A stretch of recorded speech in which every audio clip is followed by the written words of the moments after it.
पिछले 2000 वर्षों में सैकड़ों देश बलपूर्वक या तो ईसाई बना लिए गए या उनका इस्लामीकरण कर दिया गया, परंतु पूरी दुनिया में केवल भारत ही बचा रहा, जो हज़ारों वर्षों से अनेकों आक्रमणों से त्रस्त रहा, परंतु हिंदुओं को धर्मांतरित नहीं कर पाया। आज भी पूरे ईसाई जगत की दृष्टि भारत के ईसाईकरण में लगी हुई है, परंतु अब जब भारतीय जनता इस षड्यंत्र के प्रति जागरूक हो रही है, तो कुछ मानवता के नाम पर बनी संस्थाएं अपने लक्ष्य को पूरा न होते देख सीधी लड़ाई में उतर आई हैं। इसी में से एक अमेरिकी संस्था है USCIRF। USCIRF अर्थात United states commission of international religious freedom 22 वर्ष पूर्व बनी एक अमेरिकी सरकारी संस्था है, जो कहने को तो अंतर्राष्ट्रीय स्तर पर धार्मिक अधिकार की रक्षा की बात करती है, परंतु यह एक राइट विंग ईसाई धर्मांत बहुल संगठन है, जो पूरी दुनिया में ईसाई धर्मांतरण बढ़ाने में बाधक देशों को प्रायः अपमानित करती रहती है। इस संस्था का भरपूर उपयोग अमेरिकी सरकार अपने विरोधी देशों के विरुद्ध भी करती रही है। इस संस्था ने कई देशों को CPC अर्थात कंट्रीज़ ऑफ पर्टिकुलर कंसर्न के अंतर्गत रखा है, जिसमें वो देश रखे जाते हैं जहां अल्पसंख्यक सर्वाधिक पीड़ित हैं। इस सूची को पढ़ने से यह बात स्पष्ट रूप से जानी जा सकती है कि ये संस्था उन देशों के बारे में कुछ भी नहीं बोलती जो ईसाई बहुल है और गैर ईसाई जनता पर अत्याचार कर रही है। पूरी दुनिया में झूठ, लालच, दंभ और अत्याचार के द्वारा अपना मत फैलाने वाले ईसाई इस संस्था की रिपोर्ट के अनुसार दुनिया के सबसे शांति प्रिय समुदाय हैं और दुनिया में सबसे अधिक पीड़ित हैं। यद्यपि रूस एक ईसाई बहुल देश है जो इस सूची में शामिल है, परंतु रूस को शामिल करने का उद्देश्य कुछ और ही है। इसके अनुसार रूस सरकार रूस में रहने वाले यहोवा ईसाई समुदाय का उत्पीड़न कर रही है। यह यहोवा समुदाय मूलतः अमेरिका में ही उत्पन्न हुआ था, जिसके कारण इसका अमेरिकी राजनीति में बहुत अधिक हस्तक्षेप है। अतः ईसाई बहुल देश को इसमें जोड़ने का एकमात्र कारण भी ईसाई उत्पीड़न से संबंधित ही है। अतः इससे सिद्ध है कि इसकी सूची में केवल ऐसे ही संगठन हैं जहां या तो उत्पीड़क ईसाई नहीं है या उत्पीड़ित ईसाई है।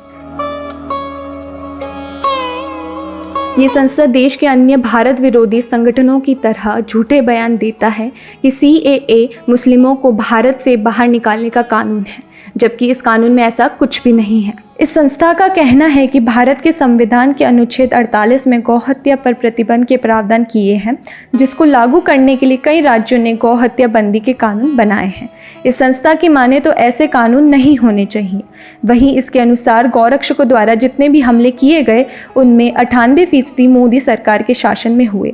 असल में USCIRF ने यहाँ रॉयटर्स न्यूज़ संस्था के आंकड़ों को ही हूबहू छाप दिया है, जो न्यूज़ एजेंसी अपने पक्षपाती होने और UK सरकार से फंडिंग प्राप्त करने के लिए बदनाम है। इसकी रिपोर्ट को पहले ही भारत सरकार ने खारिज कर दिया है, जिसके अनुसार भारत ने ऐसे आंकड़े लागू नहीं किए हैं। आगे इस संस्था का कहना है कि भारत के कई राज्यों ने अस्पष्ट धर्मांतरण विरोधी कानून बनाए हैं, जो अल्पसंख्यकों के उत्पीड़न का कारण बन रहे हैं। अर्थात ये कानून धार्मिक स्वतंत्रता के विरुद्ध है, जबकि भारत में केवल लालच देकर बलपूर्वक और भ्रम उत्पन्न करके धर्मांतरण पर ही प्रतिबंध है, जिसको सिद्ध करना अत्यंत कठिन होता है, जिसके कारण आज भी सैकड़ों मिशनरी संस्थाएं बिना किसी भय के निरंतर धर्मांतरण और राष्ट्रांतरण में लगी हुई हैं। इतना ही नहीं, इस संस्था के अनुसार तो नेपाल में भी ईसाई पीड़ित हो रहे हैं, जबकि स्वयं ईसाई संस्थाएं ही कहती है कि नेपाल पूरे एशिया में सबसे तेज़ी से ईसाई संख्या बढ़ाने वाला देश है। जहां 1950 में नेपाल में एक भी ईसाई नहीं था, वहीं आज ईसाई संगठनों के अनुसार नेपाल में 25 लाख ईसाई हैं। इस रिपोर्ट में सबसे अधिक ध्यान देने वाला बिंदु यह है कि इसमें अमेरिकी सरकार को यह कहा गया है कि सरकार भारत में ऐसे NGO को फंडिंग बढ़ाएं जो धर्म संबंधी मुद्दों को वैश्विक स्तर पर उठा सके। यदि यह कार्य होता है तो आने वाले समय में भारत की छवि अधिक बुरी दिखाई जाएगी। ये भारत की आंतरिक सुरक्षा में बहुत बड़ा खतरा है।